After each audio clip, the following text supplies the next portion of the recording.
tranche de vie. Et voici la tranche de vie de Philippe. Un seul être vous manque et tout est dépeuplé, comme disait l'autre.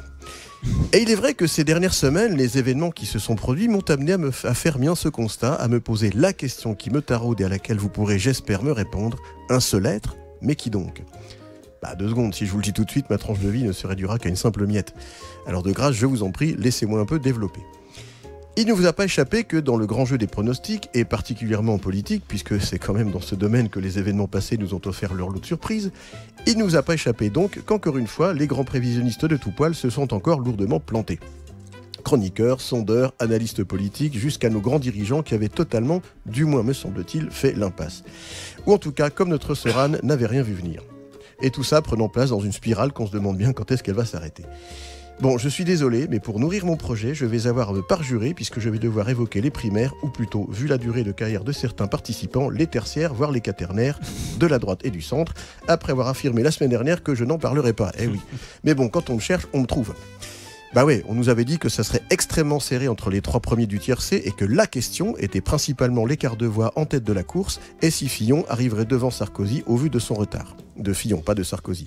Bref, si le pilote de barquette de course devancerait le marchand de barquettes de frites pour la 2e place.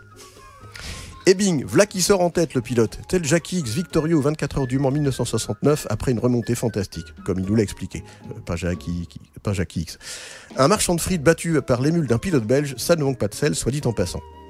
Du coup, personne n'ose se mouiller à indiquer un pronostic pour dimanche prochain, même si... Mais bon. Ça commence à faire un peu beaucoup tout de même, ces enchaînements de pronostics foireux. Il y a eu l'élection surprise de Donald Trump, que personne ne croyait possible.